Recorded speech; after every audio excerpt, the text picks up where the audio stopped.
VSR कंपनीचा मालक म्हणजे VK सिंग हा सीआयडीला भेटण्यासाठी आला होता.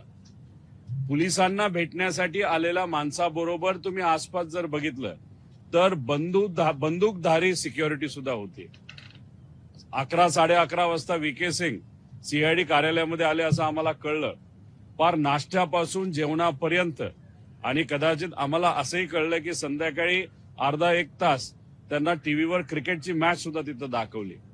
त्याच्याच बरोबर येतानाचं फुटेज आपल्याकडे आहे, पण जाताना ते कुठल्या गाडीत गेले हे लोकांना कळलं नाही. मीडियाशी आणि तिथं असणाऱ्या कार्यकर्त्यांशी बोलल्यानंतर एवढंच कळलं की काळा बाजार करणारा हा जो VK सिंग आहे त्याला पोलिसांच्याच काळ्या गाडीमध्ये, काळ्या काचेच्या गाडीमध्ये बाहेर काढण्यात आलं. म्हणजे एवढी VIP ट्रीटमेंट तुम्ही एका क्रिमिनल इन्व्हेस्टिगेशन मध्ये असणाऱ्या प्रमुख जो कोणी क्रिमिनल या अंगाने आपण त्या व्यक्तीकडे बघत आहात त्याला जर तुम्ही VIP ट्रीटमेंट देत असाल तर हे म्हणजे फारच दुःख करणारं आहे.